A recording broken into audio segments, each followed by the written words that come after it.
Good morning, gentlemen. This is the Crisis to Courage Daily Prayer for Men. Welcome. If you are just joining us, we meet every single day, 8 o'clock a.m. Pacific Standard Time. And I upload this on YouTube so you can listen later if you don't have the time to be able to join us live. And it is simply an opportunity to build you up.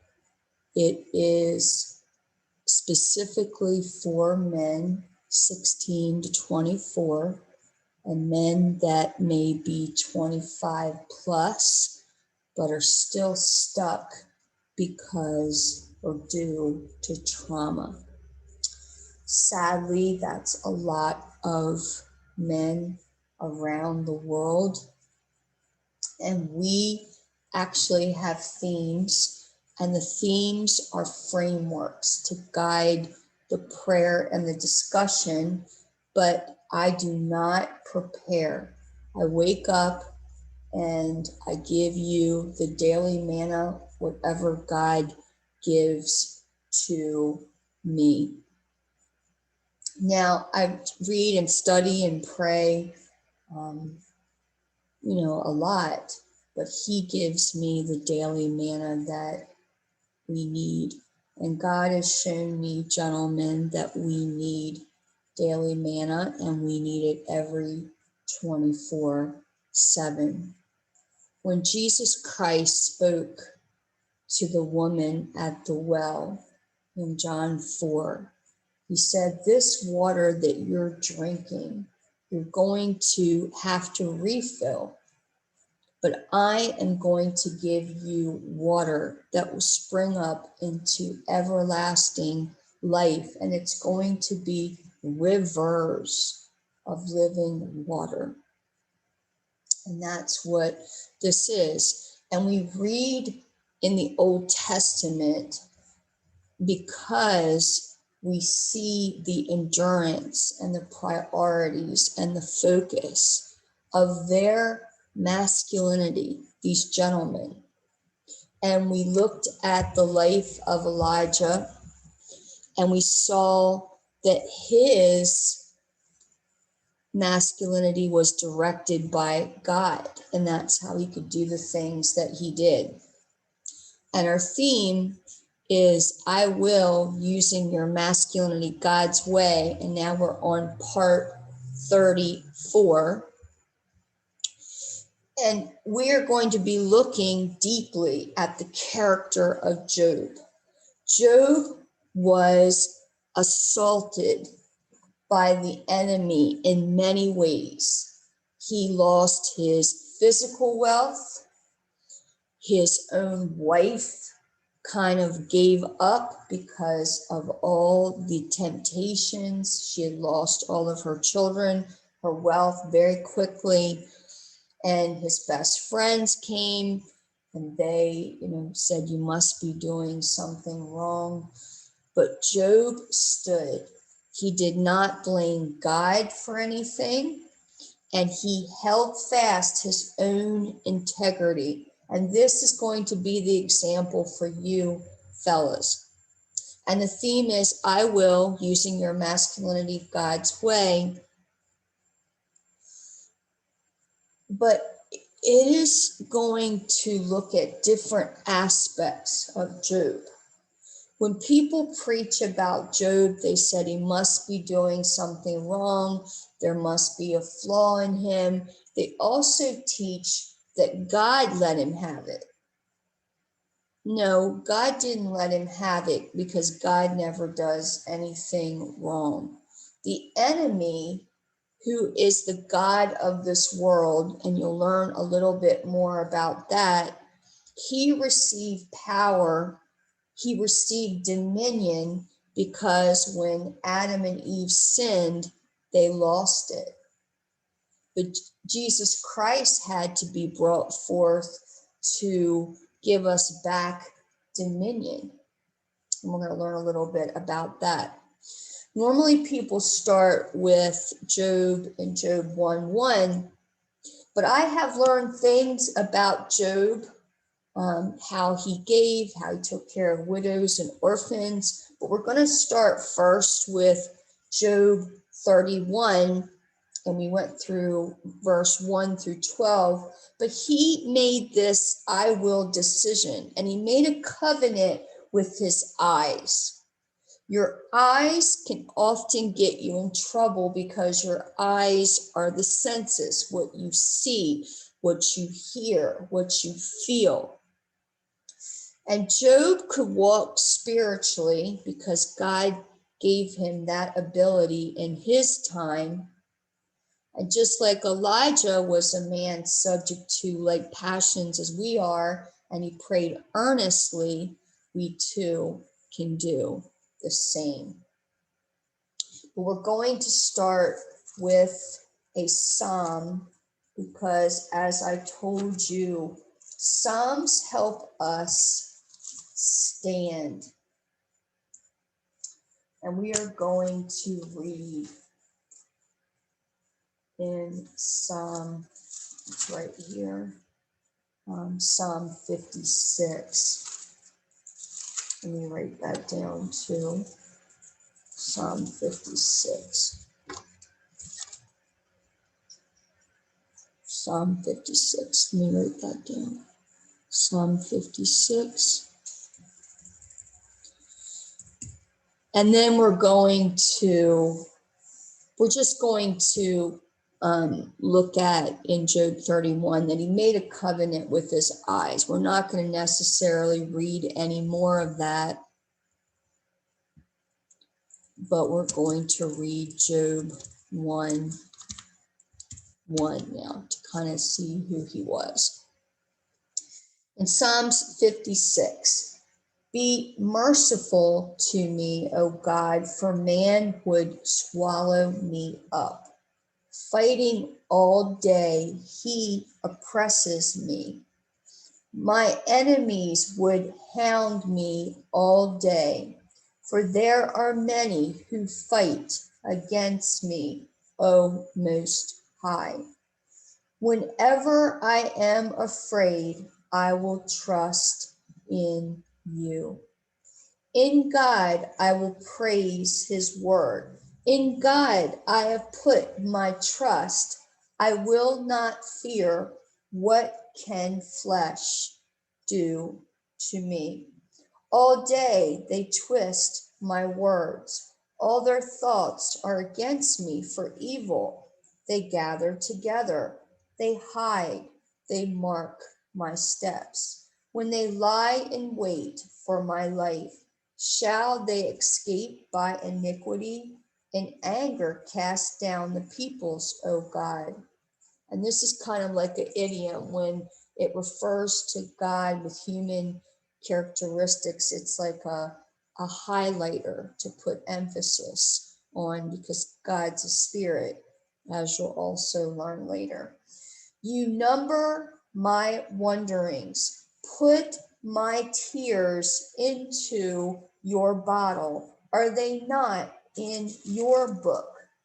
When I cry out to you, then my enemies will turn back. This I know because God is for me. Job truly understood this. In God, I will praise his word. In the Lord, I will praise his word. In God, I have put my trust. I will not be afraid. What can man do to me? Vows made to you are binding upon me, O God. I will render praises to you, for you have delivered my soul from death. Have you not kept my feet from falling, that I may walk before God in the light of the living?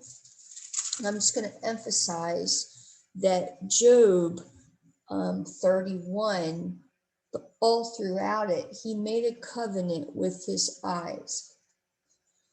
You're going to see that Job, gets in great trouble. His friends fight him. His wife fails on him. All of his sons are dead. His words get twisted. They gather together. Even there's like these people that at one point, I guess they're just really bad people, like they're homeless, but they're troublemaker homeless. They're really bad guys, and they end up spitting on him. So this guy that has so much respect goes to a man that people have contempt for. And that's why we're going to be reading in Job. And we're going to start today just in Job 1:1. But like I said, the reason why I started before is because Job had predetermined that he was going to use his masculinity God's way, and he was going to serve that God with everything that was in him, regardless of what happened. And Job is an honorable man. And if you hear teachings that say he did something wrong, they are off. And if you look at the testimony of what God says about him a few times, and he's like, if you consider my servant Job, there's none like him. And even when, his stuff is being taken and these things are being put on him, he holds fast his integrity. So if you're going through something right now, make a determination and hold fast to the covenant that you made, or make a covenant that you will praise God, because God is not doing these things to you. The enemy is doing things to you, or you're being tricked because of your flesh, which also the enemy does. He tempts, he entices. So we are in Job 1:1. We're going to learn about him in the very first chapter and verse of Job. It says, there was a man in the land of Uz whose name was Job. And that man was blameless and upright, and one who feared God and shunned or hated evil. Okay, so I'm going to read that again. There was a man in the land of Uz whose name was Job, and that man was blameless and upright, and one who feared God and shunned evil. So we learned some things about this man named Job, that he existed. There was a land of Uz, not Oz, like O-Z, Uz, U-Z, and his name was Job. And the next thing that we learn that God says is that man was blameless and upright. That means he didn't do anything wrong. Now, it doesn't say he was perfect, but it says that he was blameless. And you're going to see that throughout all the attacks, he held fast his integrity. The next thing you're going to see is he feared God and shunned evil. When people see the word fear, they think of it, I'm afraid of God, like I'm scared of God. The word feared means respected or revered or honored. He respected, he honored God. By doing this, he hated evil. He shunned it. It was distasteful to him. We learned earlier that they have no delight in God. That was the sin. That was not Job. He delighted in God. He loved God, and he made a covenant with him. And he would not sin himself, and he would not blame God or charge God with wrong, as you'll learn later. Thank you that we've already learned incredible truth that men can live blameless and upright by making a covenant with you, God, and hating evil. And they too, by just reading one single verse of Job, like we always hear, there's not examples, there's not good examples of masculinity, there's not good examples of what good men do. Well, here's an example right now of Job. If you just read Job 31, he makes a covenant with his eyes. He said he wasn't going to look on young women. He wasn't going to be enticed by them. He made that decision. And now we hear in the first verse of this man's life, he was blameless because he respected you, God, and he hated evil. And later we'll learn that Job got so mercilessly attacked by the enemy, and he held fast to his integrity, and they can do it too. And we have these great examples to actually, show that it is possible. So God, I just thank you so much for reading about Job and helping these gentlemen see that it is indeed possible to use their masculinity the way you have intended it in any time. I thank you also, God, that we learned in Psalm 56 that it's not always going to be easy. That David, or whoever wrote Psalm 56, said, all day my enemies hound me.